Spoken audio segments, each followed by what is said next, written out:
We're live, Beena. Hello and welcome to Moreness-Culture. Good morning, Syl. Good morning, Grain, hopefully.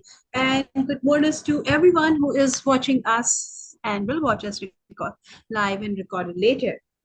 If by chance you are here, you are most welcome to the Moreness-Culture space we have created. Of course, I'm including myself, but this is the space Syl has created for all of us. And having a free space where you can be not only just yourself, can be more than your expected self, more than your assumed self. This is the real, true blessing and bounty in life, where you can be more than yourself, more than usual, more than expected, more than assumed. This is a big, huge deal in life.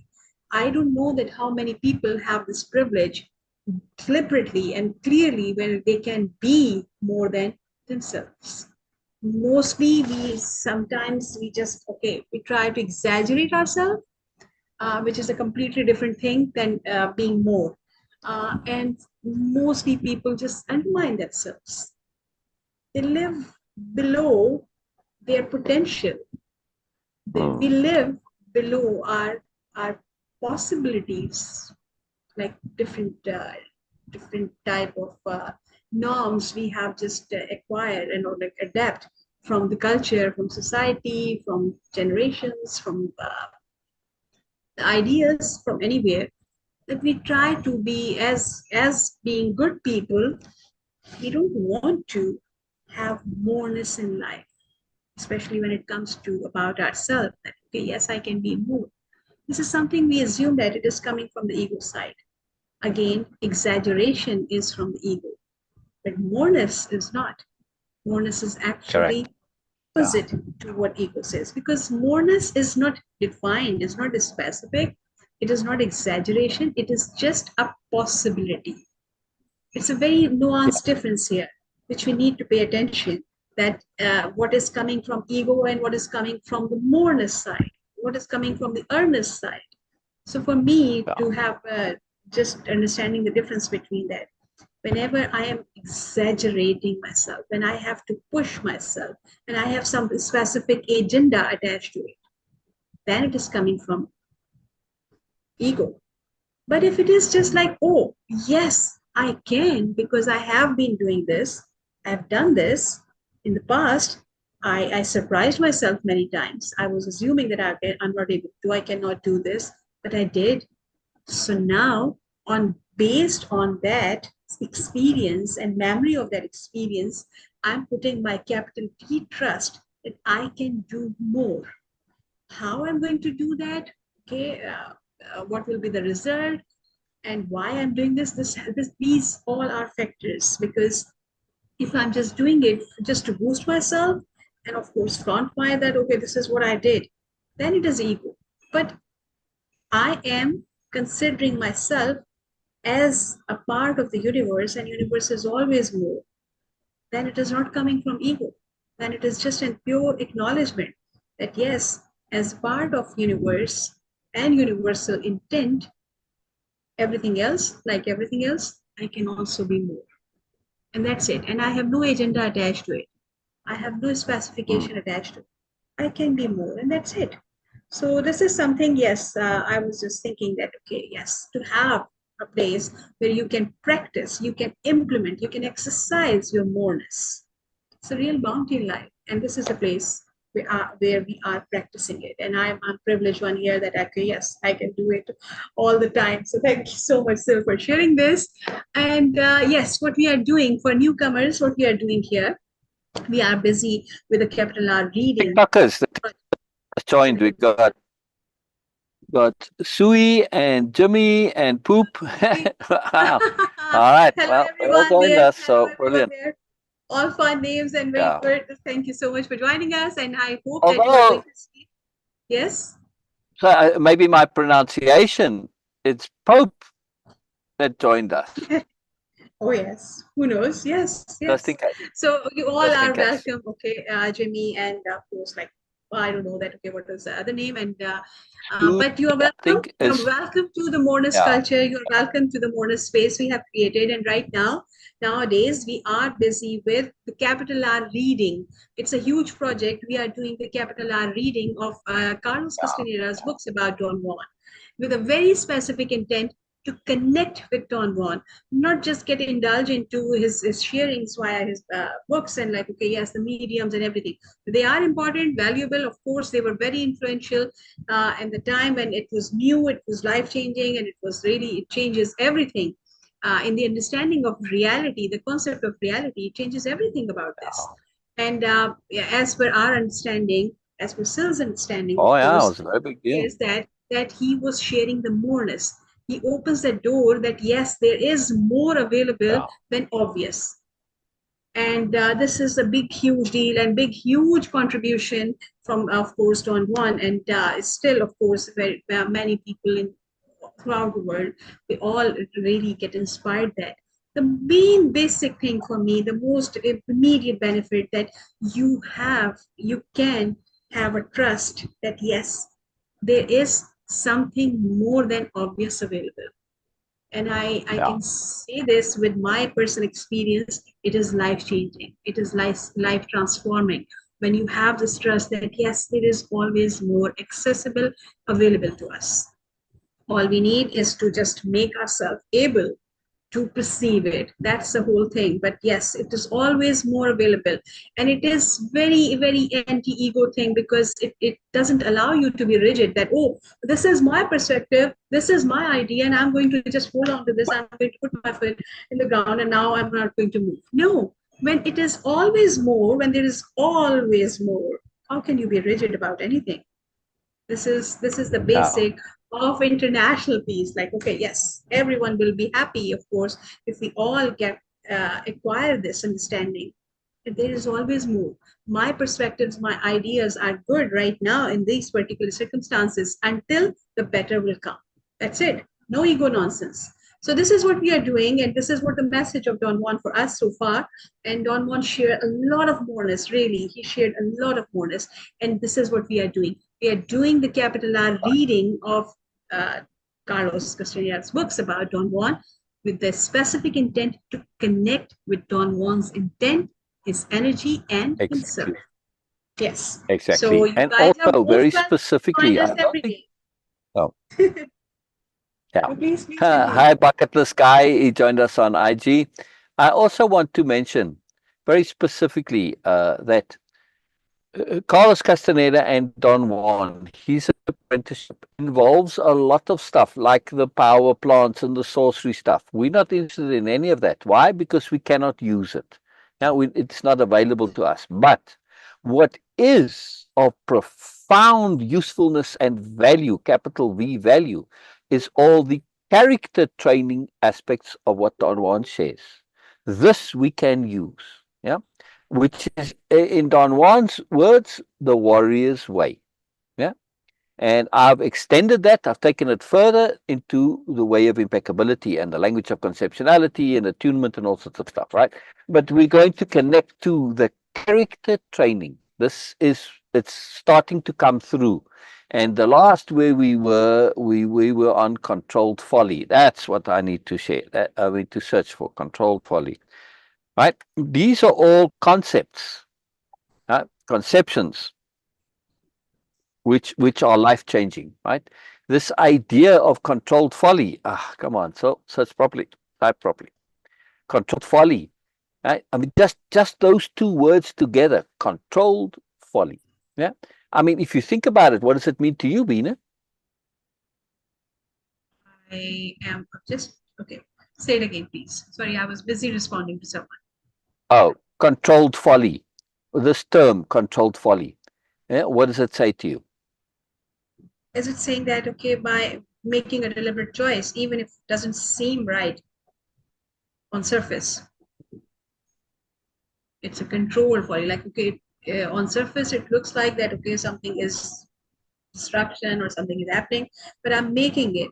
It's like deliberately making it. Very interesting. Very interesting. All right. Maybe So wrong. controlled folly. Yeah. Now Don Juan is going to go in further. Well, Yes. there's more to this. It's a moreness conception, right? Mm-hmm. Okay, I have to go a Yes. bit further. So we're going to discuss this. So I'm going to let Don Juan speak about it rather than me saying about it. But we'll see. Yes. We last where we were last time. Don Juan made a gesture towards his grandson Lucio. He didn't work on Lucio, but he connected with Eligio. Right? Okay. So there was some goodness to it. But Mm-hmm. uh, so Carlo says to him, "Isn't there anything you can do, Don Juan?" No. Unfortunately, there's no way to make bones for a jellyfish. It was only my folly. Okay? Now, he Mm-hmm. says folly, not stupidity, not ignorance, not foolishness, etc. Folly. You say, yeah, but isn't folly kind of foolishness? Not necessarily. It's not quite exactly the same, right? So keep this in mind that folly is very close to indulgence, but it's not, right? So it's knowing that you're doing something that might not be sensible or might not work, might not be efficient, might not be effective, etc. But you do it anyway. Okay? This is where folly is now, right? So he says, it was only my folly. The sun came out. Its light blurred my tired eyes. You've told me time and time again, Don Juan, that a sorcerer cannot have follies. I never thought you could have any. Okay? And Mm. when he says sorcerer here, he means it in a broader sense of a person of knowledge. Okay? Again, Mm. the terminology is very mixed up with Don Juan, and well, at least Carlos, his writing. Yeah, he doesn't make those fine distinctions between when it's appropriate to use the one term, and later on, he says, yeah, a lot of these terms aren't so good, right? This is Mm. why language of conceptionality is so important. You need to have clarity with your conception so that you can have clarity of intent so that your life can be together, right? Well, anyway, we're going into a whole long thing there, but so just to make sure that we understand this, right? So he says, Carlos says to him, I never thought you could have any follies, he means now. Don Juan looked at me piercingly. He got up, glanced at Eligio and then at Lucio. He tucked his hat on Sorry, his still head, you have to share patted it. screen. Oh, okay. I'll share in a minute. I'll share in a minute. Yeah. Okay. I forgot about that. I forgot all about that.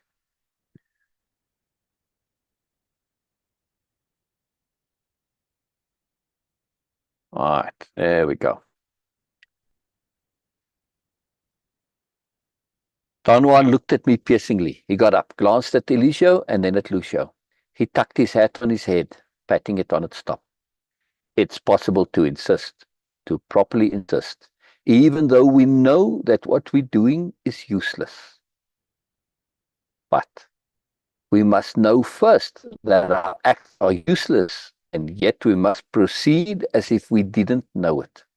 That's a sorcerer's controlled folly. Right? So when he said earlier, it was only my folly, he wasn't using the term fully, right? He didn't say exactly what he means. His folly is a controlled folly, right? To make this clear here, right?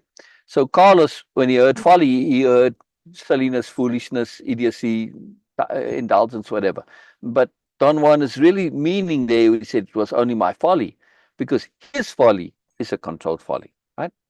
All right, so now we're going to get to the next part here, and we get into detail with um, what controlled folly is all about. So if you would please read Beena, and then I'll read the Don Juan parts again. Yeah, because it's going to come a nice conversation, and I like it when we do it as a conversation. It works very well. Okay. Can you read? I was just, yes, I can read. I was just sharing on Instagram. So let me Oh, finish I that. see. All right, all right, very cool. Very cool. I love it. I love it that everybody's joining us. It's most excellent. And please, everybody who joins us, please comment, ask questions, say stuff. whatever you want to say. We love comments, and we love questions, especially. We love interactivity. That's what capital R reading is about. It's not just reading the thing, it's reading in order to see all the layers, to connect to the moreness, to discuss what's coming on, to connect to what's going on, right? This is a very, very big deal. Hello, Sid over there. Very Okay. cool. Very Yes. cool. All Okay. right, go ahead, Okay, Beena. now I can read. Yes. I returned to Don Juan's house on October 3rd, 1968, for the sole purpose of asking him about the events surrounding Eligio's initiation. An almost endless stream of questions had occurred to me while rereading the account of what took place then. I was after very precise explanations, so I made a list of questions beforehand, carefully choosing the most appropriate words. I began by asking him, "Did I see that night, Don Juan?" Did I perceive? All right, so we changed this to perceive. Right? Oh, When we okay. see C in the italics like that, we change Okay, it to okay, perceive, okay, right? And okay. Did I perceive, a perceive capital P, that perceive. night, Don Juan? Let me just explain to everybody why we do this. Because Okay, later on in the Don Juan says this is an inappropriate term. It's just because we visually dominated and the first seers, they use this term. But perceive is a better term, right? And he's yes, already said it kind of, so we're just going to, because we don't want to lock that association into our minds. Because then you have this default, the habit of thinking it's a visual thing, and it's not, right? You need to perceive with all of your senses and more, right? So we will read when we see that, we're going to read it as perceive, right? We're not reading it correctly. We're doing this deliberately. It's part of our capital R reading. Yes. All right. yes. So will you read that again, please, Beena?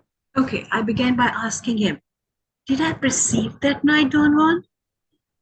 You almost did. Did you perceive that I was perceiving religious movement?" Yes. I perceived that Mescalito was allowing you to perceive part of Eligio's lesson. Otherwise, you would have been looking at a man sitting there or perhaps lying there. During the last mitote, you did not notice that the men were doing anything, did you? At the last methode, I had not noticed any of the men performing movements out of the ordinary. I told him I could safely say that all I had recorded in my notes was that some of them got up and went to the bushes more often than others. But you nearly perceived Eligio's entire lesson. Think about that. Do you understand now how generous Mescalito is with you? Mescalito has never been so gentle with anyone, to my knowledge. Not anyone. And yet you have no regard for his generosity. How can you turn your back on him so bluntly? Or perhaps I should say, in exchange for what are you turning your back on Mescalito? Wow. I felt that Don Juan, sorry, where is it now? Same place. Yes, okay. I felt that Don Juan was concerning me again, cornering me again. Cornering Wow. me. Yes, I felt that Don Juan was cornering me again. I was unable to answer his questions. I had always believed I had quit the apprenticeship in order to save myself. Yet I had no idea from what I was saving myself or for what. I wanted to change the direction of our conversation quickly. And to that end, I abandoned my intention to carry on with all my, precalculated, what is the word, sir? Pre, pre, Pre-calculated, pre. pre-calculated questions and brought out my most important query. "I wonder if you could tell me more about your controlled folly," I said. What do you want to know about it? "Please tell me, Don Juan, what exactly is controlled folly?"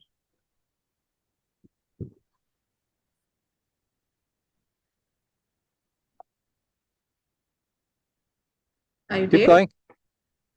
Keep going, Oh, yeah. Don Juan, sorry. Don Juan laughed loudly and made a smacking sound by slapping his thigh with the hollow of his hand. This is controlled folly. He said and laughed and slapped his thigh again. What do you mean? I am happy that you finally asked me about my controlled folly after so many years.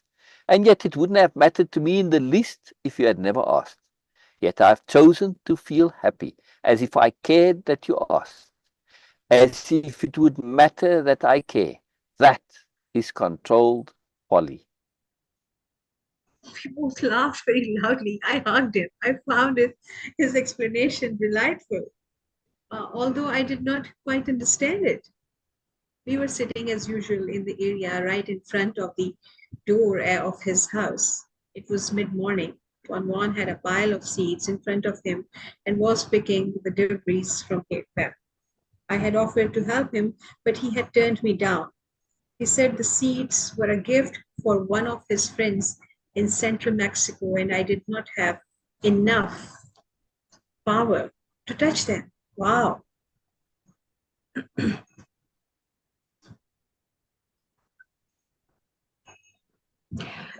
With whom do you exercise control folly, Don Juan?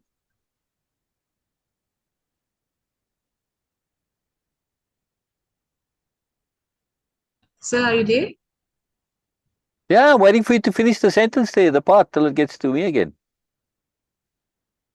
With whom do you exercise control folly, Don Juan? I asked after a long silence. He chuckled. With everybody. Exclaimed with smiling. When do you choose to exercise it then? Every single time I act. Every single time I act. I felt I needed to recapitulate at that point, and I asked him if control folly Recapitulate. meant recapitulate. Recapitulate, Yeah. okay? At that Yeah. point, and I asked him if control folly meant that his acts were never sincere, but were only the acts of an actor. This is so important. My acts are sincere, but they are only the acts of an actor. Then everything you do must be controlled folly. I said, truly surprised. Yes, everything. But it can't be true. I protested that every one of your acts is only controlled folly. Why not? He replied with a mysterious look. That would mean that nothing matters to you and you don't really care about anything or anybody. Take me, for example. Do you mean that you don't care whether or not I become a man of knowledge or whether I live or die or do anything? What do you think he's going to say, Beena? I know you, so I knew that. Okay, yes, true. I don't. Right. True, I don't. You're like Lucio or everybody else in my life, my controlled folly. And this is, I mentioned this before when Don Juan tells that poor Carlos in his psychology of neediness and emptiness and hollowness. And, I'm trying to find the word that I usually use and it's escaping me now. Uh, but anyway, where is, this is a big deal for Carlos, right? Because he has that hollowness, that emptiness, that neediness. Yeah, it's profound. So it's very cool. All right, so please continue, Beena. You could also say that his normalness. This is how people do live. But you say that Yeah, it's emptiness. yeah, yeah, yeah, yeah. Exactly, and it's because it's part of the superiority paradigm. It makes you that way. I'm trying to think of the word that I usually use in this context. BMNs, they are profoundly, yeah. Anyway, I always Okay. say it, and I can't think of the word. Okay. I experienced a peculiar feeling of emptiness. Obviously, there was no reason in the world why Don Juan had to care about me. But on the other hand, I had almost the certainty that he cared about me personally. I thought it could not be otherwise, since he had always given me his undivided attention during every moment I had spent with him. It occurred to me that perhaps Don Juan was just saying that because he was annoyed with me. After all, I had quit his teachings. And look here what Carlos does, right? And we see superiority paradigm, which is completely different to Moreness culture, right? Or Moreness paradigm. How he interprets Don Juan's motivations according to the pettiness, the childishness, the silliness of the superiority paradigm. Seriously, Don Juan's going to be annoyed with him because he quit, uh, and to hold on to that for so, come on, really? This is just petty and childish and silly. But Carlos cannot conceive that people would behave other than that. In his world, that's what you do, right? He has no idea that you can be different. It's very sad, very sad. Yeah.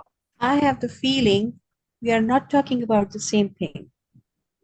I shouldn't have used myself as an example. What I meant to say was that there must be something in the world you care about in a way that is not controlled folly.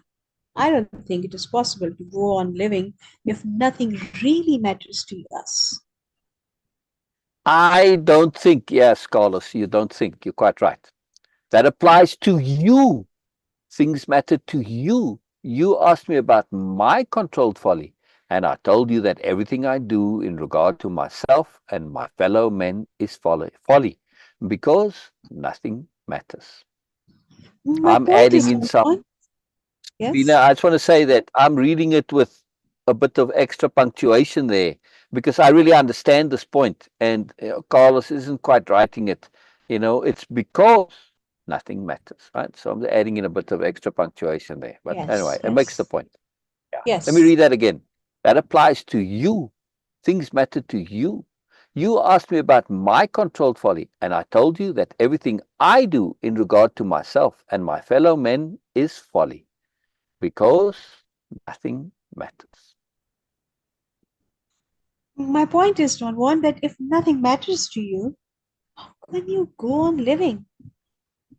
He laughed, and after a moment's pause, in which he seemed to deliberate whether or not to answer, Deliberate. deliberate, it seemed to deliberate whether or not to answer. He got up and went to the back of his house. I followed him. Wait, Don Juan, I said. I really want to know. You must explain to me. What do you mean? Perhaps it's not possible to explain. Certain things in your life matter to you because they're important. Your acts are certainly important to you, but for me, not a single thing is important any longer. Neither my acts nor the acts of any of my fellow men. I go on living, though, because I have my will, because I have tempered my will throughout my life until it's neat and wholesome, and now it doesn't matter to me that nothing matters. My will controls the folly of my life.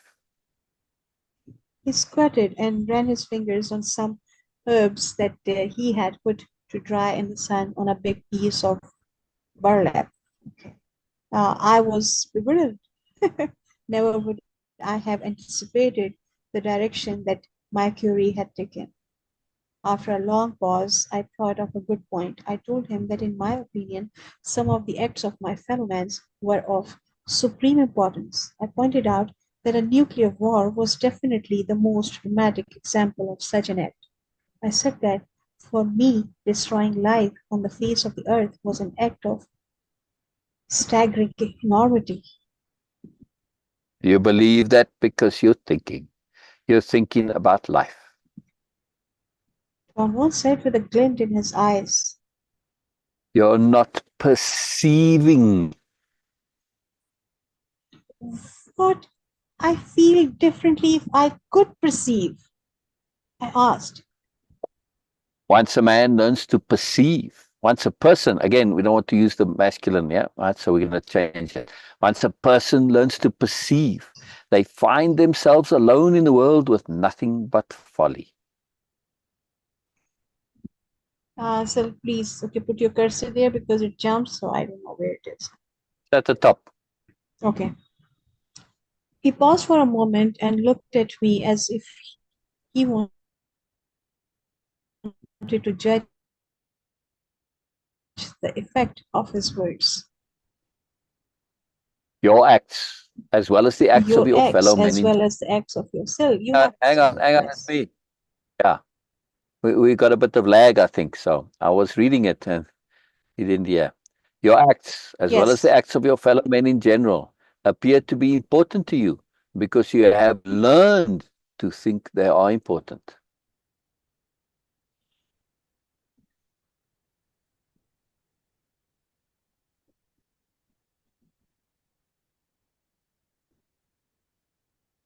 Tina?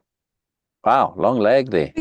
Because you have learned to think they are important. Yes, you have to read.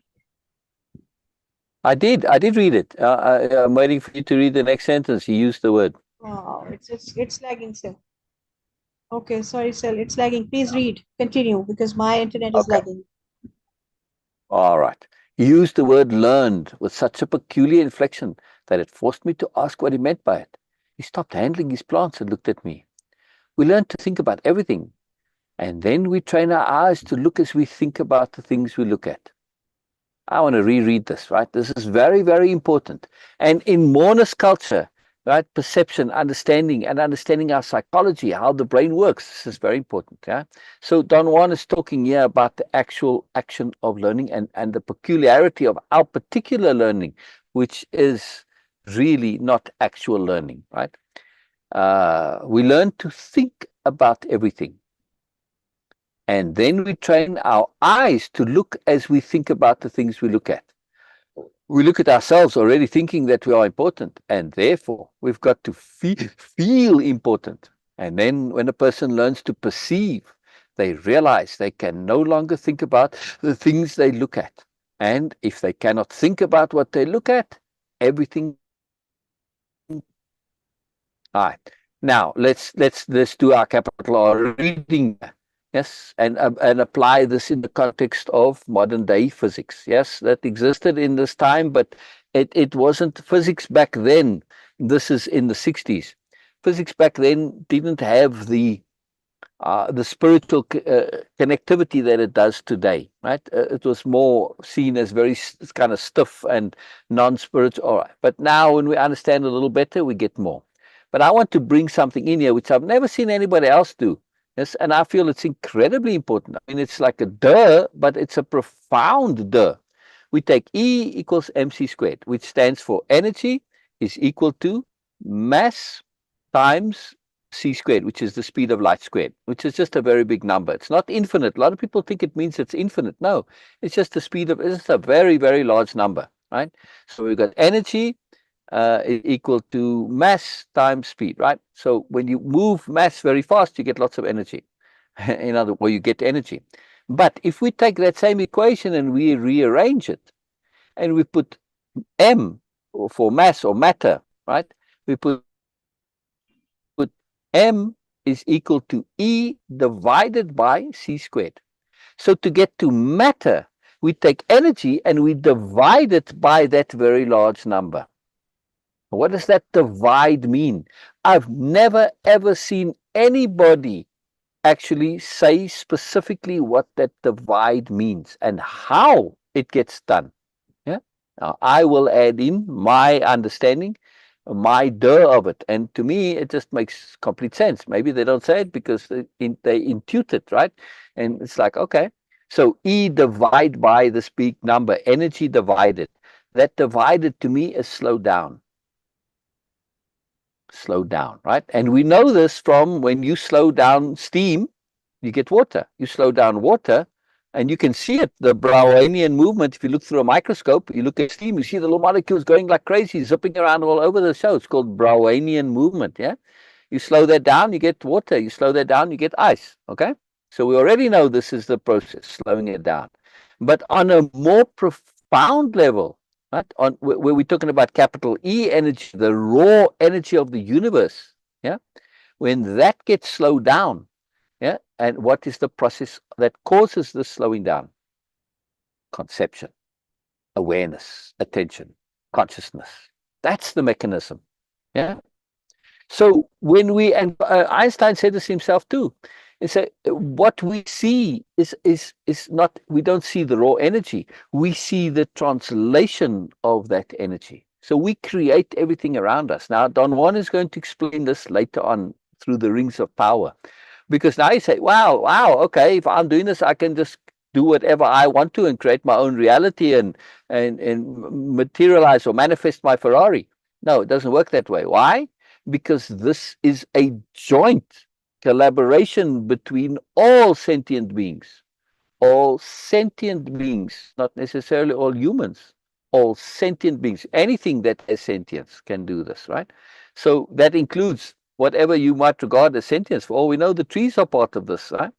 Anyway, the point is, it's that sentience, consciousness, awareness that is, anytime there's a conception, that conception is what translates the energy into matter. Okay, very important to understand. Now, I'm going further and deeper to what Don Juan said, right? When we learn to think about everything, if you replace the word think with conceive, and what is the word conceive? Think about this, right? When you think conception, we think of babies, but to conceive, as the word in general, right? Conceive when it comes to pregnancy and babies, that's a particular application of conception. But it's still and it's used there because conception involves creation. See, a baby is conceived; it's something new Yes. coming into the world. Yeah? And when you apply this to matter, when we conceive of something, we bring it into the world. Yeah, and we conceive of all these things, trees and tables and computers, whatever, right? And they come into the world. And we are taking energy and we're translating it into matter. Now, we do this. All of us do it all together. And yes, you can make things happen on your own, but it takes a lot of energy to do it on your own, right? When we do it as a group together, we don't even think twice about it because we've got millions or billions or whatever trillions of beings that are doing this, right? Because everything cooperates, right? I mean, all the birds and the insects and all that. And we think there are many people on the planets, but you start counting the birds and start counting the insects, way more than us, right? So when you all of this conceiving, right, which we're doing all the time, to have a reality to live in because it's convenient, it actually takes very little individual energy. But of course, if you want to do something specifically, this takes a lot because you've got to now make that pattern change, the overall pattern for you specifically. Can be done, but it takes a lot of energy, right? So this is now where we're saying this, right? And we train our eyes to look as we think about the things we see. And that's the biggest problem here. We are perceiving in a very particular bandwidth, you could call it. Yeah. Because this is convenient for us. And it's the habit that we've learned. It's our culture, it's the paradigm, etc. And this is locks us into seeing this one particular translation or materialization or understanding, right? Interpretation of energy. Because that's really what it is. You can take energy and interpret it in any way you like. It doesn't matter. But because our culture says this is the way the world works and we've got all the rules and everything that goes with it, okay, there you go. And that's what you get. Yeah. But it's not the only reality. This is very important. That's why this particular book is called An Alternate Reality. Yes, an alternate reality. It's very important to understand that there are alternate realities. The reality we live in is not the only one. Yeah, and of course, when you start getting into physics and all this, you will. They don't necessarily use that word because scientists can be very conservative and they don't want to be thought of as crazy. But there's a lot to it, right? You can understand this. So again, m is equal to E divided by C squared.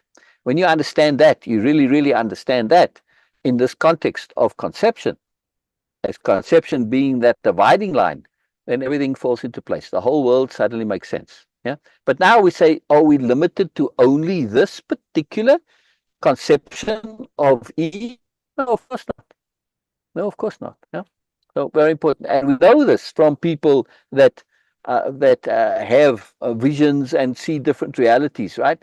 There's a wonderful work by a psychologist called R.D. Laing, yeah, and he studied schizophrenics, and his conclusion that he came to was that they were on the forefront of exploring consciousness, Yeah. Now, here's something that he had a couple of profound conclusions, but that was one of them. That he said we must not regard these people as sick or ill, but rather as doing us a profound service, because they are like explorers of old that were going out into the unknown. Yes, and seeing what was there and discovering all the whatever the dangers and the perils or whatever. Right? They were finding out what was there, and this is a profound thing. Or anybody who explores, whether it be science or math or anything, right? But he thought that they were explorers of consciousness, right? And doing us a great favor. But one thing also that he found was really important was the context. That, for instance, people who had grown up with schizophrenia in a culture and an environment that was very negative towards it, right? They ended up believing that this was something that came from the devil, and they wanted to literally pluck their eyes out of their heads and self-harm themselves. And it was just horrible. It was the worst thing ever. But the people with the exact same condition who grew up in households and in cultures and environments where they were supported, where it was seen as a gift, as a blessing, this was the biggest and best and most wonderful thing ever.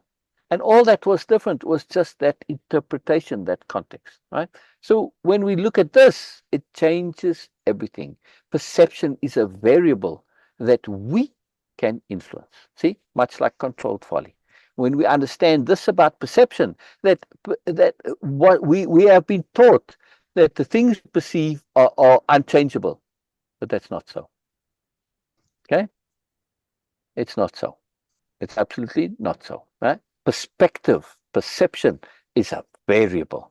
And again, too, even just from perspective, when you start seeing people look at the same thing and they're looking at it from their personal perspectives, when you really ask them in detail what they see, very different. Right? I did this with concepts like God. Actually ask people in detail what God means to them. Right? And you can take this in a closed group, like in a church, right? Where people are all they following the same church. Let's say they're all Lutheran or Baptist or whatever, right? Roman Catholic, whatever. And they're all supposedly following exactly the same thing. And they think they're all believing the same thing. Ask them individually in private what they think it is, and you'll be astounded at the variety. It's fascinating. That's just a side point there. Perception is a variable. That's my point that I want to make here, right? Perception is this profound variable, and Don Juan is saying specifically now we train our eyes to look, yeah, but we need to train our minds to perceive. This is why I have the program capital H hearing. It's a starting point to shift from making your eyes the dominant point to make perceiving the world via your ears more predominant, particularly people. When you start hearing people, oh my goodness, it's an incredible difference to what you rather than just looking at them, right? And also just ask yourself, how many people want to be heard?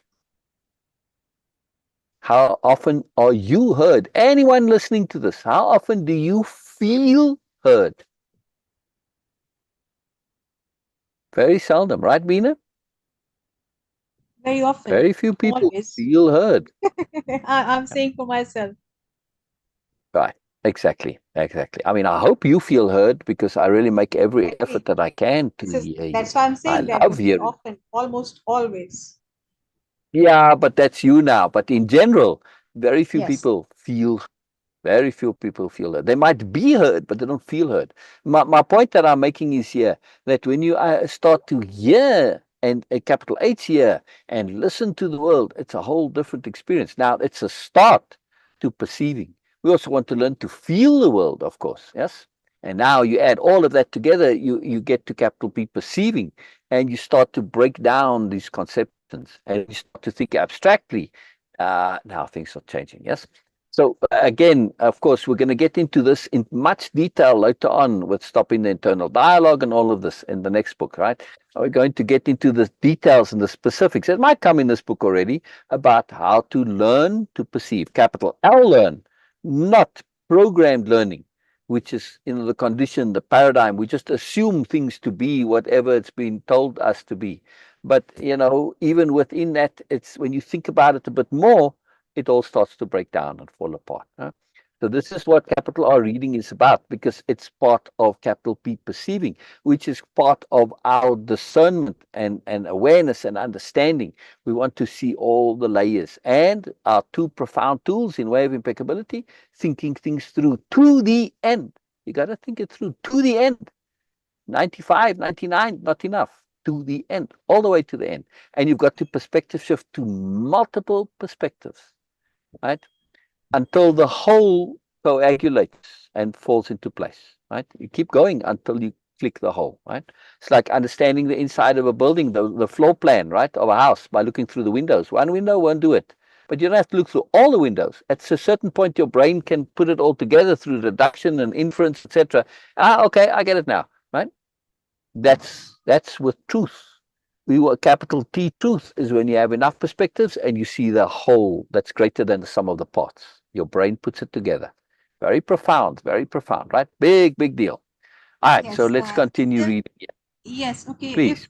If someone will come to visit you at 4:30 today, is it okay for you? No, it Okay. might be, but I have that appointment at 2:15. So 3:15 means I get back roughly 3:15, 3:45. Yeah, okay. Yeah, I suppose so. All right. Okay. Yeah. All right. We learn to think about everything, and then we train our eyes to look as we think about the things we look at. We look at ourselves already thinking that we are important. And that's superiority paradigm, right? In superiority paradigm, it's all about hierarchy. What is hierarchy? It's all about being important. You've got to be higher than others. Yeah. And that makes you important. Yeah. Uh, of course, the ideal is to be the highest of everybody, but that's not realistic. So we feel important if we're just higher than somebody. It's very pathetic logic. Very pathetic logic, right? And it doesn't matter whether you are actually better. No, it just matters that you are relatively better.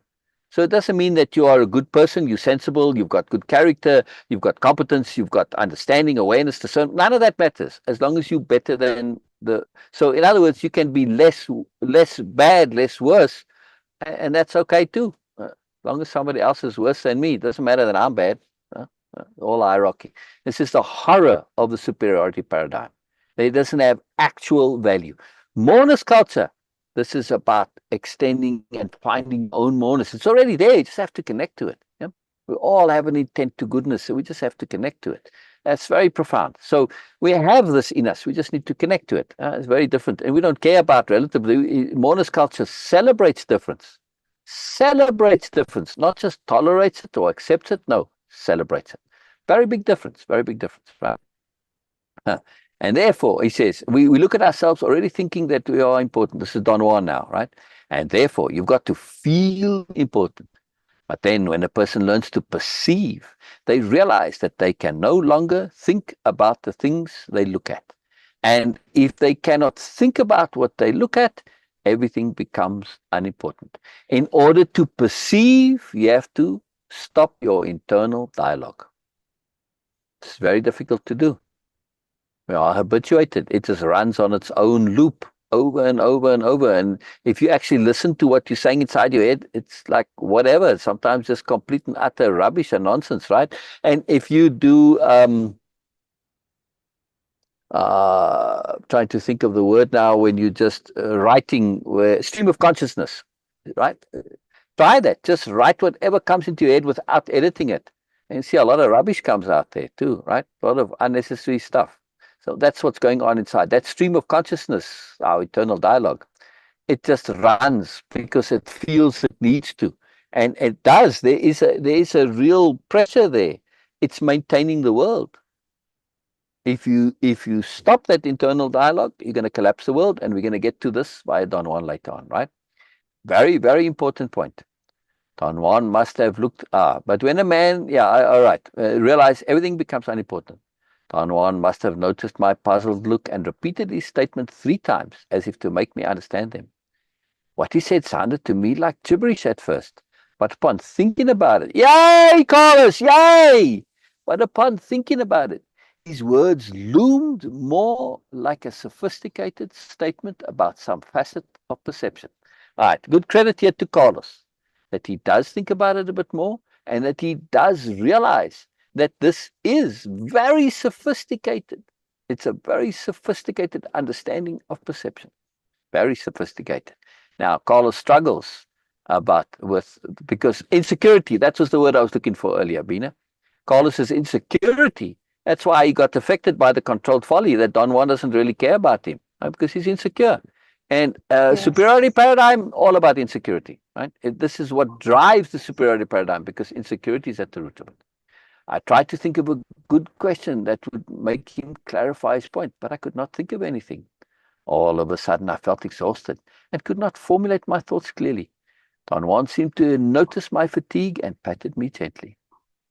Clean these plants here and then shred them carefully into this jar. All right, now let me elaborate on this. Right, in Way of Impeccability, I mentioned this to participants through my understanding of psychology. When we conceive new, something that is truly new to us, it takes a lot of energy. Be very aware of this. When you come upon something that's world-changing, life-changing, right? It's going to take your energy. Why? Because inside your brain, it's running through all the iterations and all the patterns. Yes. And so everything is changing inside there. That takes energy to do that. And if you don't allow it to happen, you are not going to get the full value of this understanding. And this is what we do in Way of Impeccability. Part of the procedures, the tools, the techniques of taking Way of Impeccability, doing the repeat backs, doing the takeaways, all the stuff, doing the tasks and exercises. It is to not lose all that power of the newness of the conception. And you making it your own. But it takes energy, right? Because it's so much that's happening in there. Be aware of this. So don't get put out and don't kind of quit when you're connecting to life change and self change and connecting to something profound. Don't stop because you're low in energy. Yes, maybe take a little bit of a break, but come back to it. Finish it. Yes, Carlos hasn't finished this yet. Yes, he's gotten the glimpse of it, but he hasn't finished it. He hasn't made it his own yet.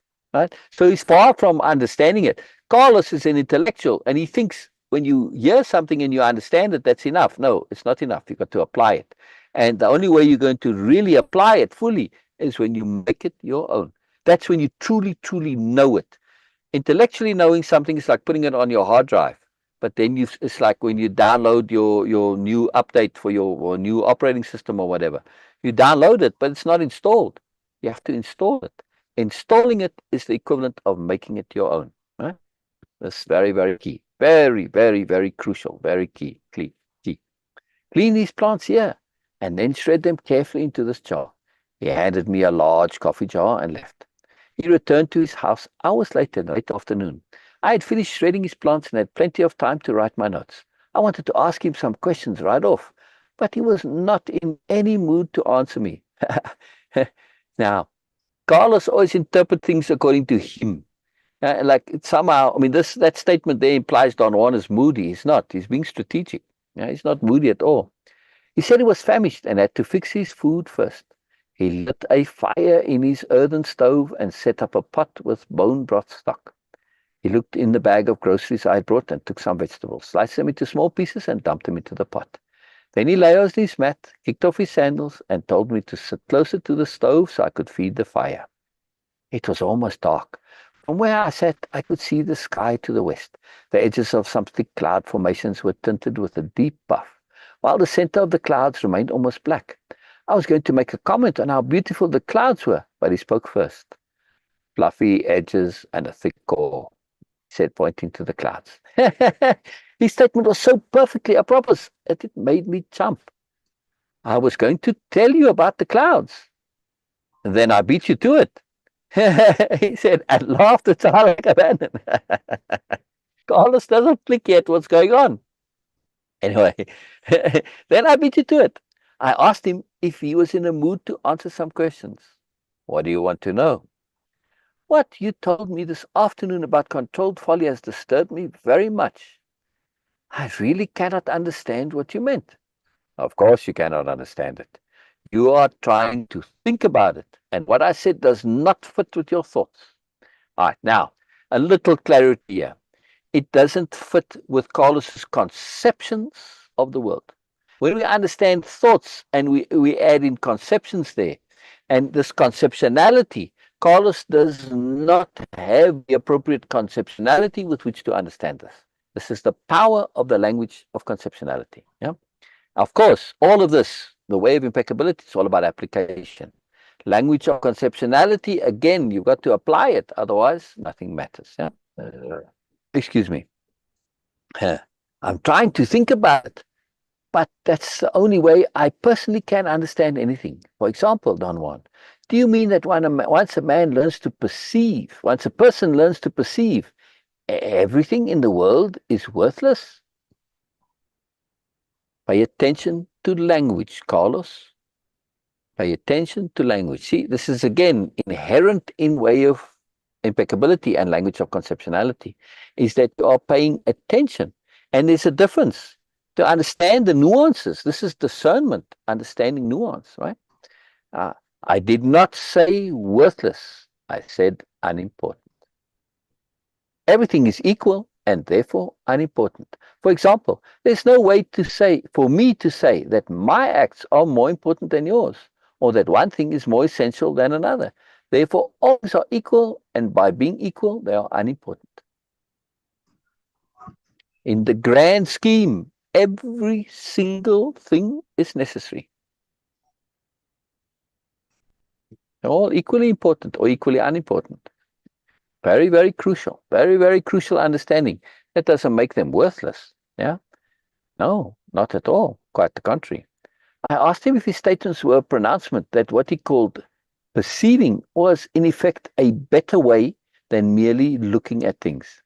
He said that the eyes of people could perform both functions, but neither of them were better than the other. However, to train the eyes only to look was, in his opinion, an unnecessary loss. For instance, we need to look with our eyes to laugh. That's a very interesting point. Because only when we look at things can we catch the funny edge of the world. On the other hand, when our eyes perceive, everything is so equal that nothing is funny. Do you mean, Don Juan, that a man who perceives cannot ever laugh? He remained silent for some time. Perhaps there are persons of knowledge, people of knowledge, who never laugh. I don't know any of them, though. Those I know perceive and also look, so they laugh. Would a person of knowledge cry as well? I suppose so. Our eyes look so we may laugh, or cry, or rejoice, or be sad, or be happy. I personally don't like to be sad, so whenever I witness something that would ordinarily make me sad, I simply shift my eyes and perceive it instead of looking at it. But when I encounter something funny, I also look and laugh. But then, Don Juan, your laughter is real and not controlled folly. Don Juan stared at me a moment. I talk to you because you make me laugh. You remind me of some bushy-tailed rats of the desert that get caught when they stick their tails in holes trying to scare other rats away in order to steal their food. You get caught in your own questions. Watch out. Sometimes those rats yank their tails off trying to pull themselves free. That's so amazing. I think we'll end here today, yeah, on page 44. Yeah. Because we're going to go into a long discussion still, and it will be too much for today. So we have to leave it here. All right, Beena, any comments? Yes, I feel a bit kind of like sympathy for Carlos here, because it's not an easy concept. Yes, because when you say that, oh, nothing matters, nothing is important. Of course, Carlos was coming from a normal world where the superiority paradigm, when we do assume that we have to assume things important, few things important than others, and of course some people important than others, and this is how we have been uh, brought up, or like we Trained. have trained. Exactly, yes, we have been trained. So I was feeling like, okay, yes, to have something completely different, a completely new idea, it's not an easy task to just adapt everything immediately. So I'm feeling a bit for Carlos, but okay. But also, I do feel a bit of disappointed with him that he insisted. He keep insisting on that. That's a problem. That yes, okay, you are not getting it. You were not aware of it. It's a new thing, completely alien. It's okay. And your astonishment, your surprise, all. But insisting on is a different thing anyway. And what Don Juan is saying that for him these are like duh, but of course they are not going to be duh until you really make it obvious for him. So yes, and the control folly. It's a very I don't know, I don't yes, I know that you don't like to use any word, any term which contains like level or something, but it's a different dimension of the spirituality. It's a completely Oh different dimension. yes. Oh yes. It's profound. It's profound. Yes, And yes, when you truly think about things, you realize in the context of greater awareness how this is all simply a tool, a mechanism for us to enhance and develop our awareness. And that's the point of it all, right? And as such, there's no one thing that's more important than anything else. And if there's no relative difference, they're all the same, like Don Juan says, which kind of makes everything unimportant or everything important, however you want to see it. It's up to you, right? Oh, very powerful. So for some reason yes. today, I'm showing on Instagram, it fits me into the frame, where other days, why? I didn't change anything, but it's all different and out of focus too. Yes. So anyway, so I'm just saying, hi, Lubna. Always nice that you're here. Hello, Lubna. Lubna is a wonderful person. Yeah, I always like to say hello to Lubna Yes. and Dushka when she's Yes. here too. Okay. All right, so we'll leave it there for Yes. today. This whole point of controlled Yes. folly is a very big deal. And also it connects to Yes. perception in general, right? And we need to understand that what we are doing, it's really, at the end of the day, it doesn't matter, but we need to be in control of it. That's what matters. Yeah. Yes. Yes. Okay. Thank you Yeah. everyone for joining us, and thank you everyone who are going to they will watch us recorded there on YouTube. Please, if you find some value and if you find something interesting, and even if you find something which doesn't make sense to you, do leave a comment or ask a question, because questions for us are the love notes from the universe, and we love to receive love notes from Yeah. universe. And also that, okay, by doing so, you are going to deliberately train your online algorithm to bring more value into your life, bring moreness into your life. And this is what is important, because we have to pay attention to algorithms. Some people call it patterns. You cannot ignore patterns in your life. If something is happening, it doesn't mean that okay, something is wrong or something is profound, but something is waiting for your attention. Patterns are always something Yes. where you need to pay attention if something is happening. And patterns in Yes. the technology world are algorithms. So Change pay your attention to your reality. In online. other words, Venus saying by paying attention to particular things, change your reality. Yes, yes, yes, Yeah. yes, yes. And it will bring more and more so. Because Very. by just scrolling, you are actually, it is a different version of living randomly without having Yeah. any specific idea of life, and without having any Yeah. moreness in life. So when you are scrolling through, please do pay attention where you are focusing, where you are clicking, and if you want something more in life, train your algorithm to bring more by clicking like, leaving a comment, or subscribing to the channel. And also, please hit the notification bell, because by doing so, you are going to make a deliberate choice and a reminder for yourself that this is what is important in your life, not just random scrolling, Oh yeah. because ultimately it is going to affect your life algorithm. Also, this is so important for your peace of mind and peace of being. Thank you so much for joining us. Yeah. We will see you guys tomorrow. We are here every day except Saturday. We are here, and we are busy with doing the capital R reading of Carlos Castaneda's books Yeah. about Don Juan, which is a big, huge deal Or in at my least we life. try to be here, right, Vina? We try. Sometimes Yes, we may yes, miss yes. a bit. Sometimes, yes. Right. Attunement also, and sometimes just a force of Yeah. circumstance. We have to do something. So this is how things are. It's natural. It is the way of how the universe works, and also having a trust in the intent to goodness. We do try our best, and this is what we do. And if we can't, then we assume that this is coming via attunement, and this is also good. Thank you so much for joining us. Thank you so much, Syl, for sharing. See you guys tomorrow. Bye for now. Wonderful. Bye bye, everybody. Bye bye. Bye bye. Bye bye.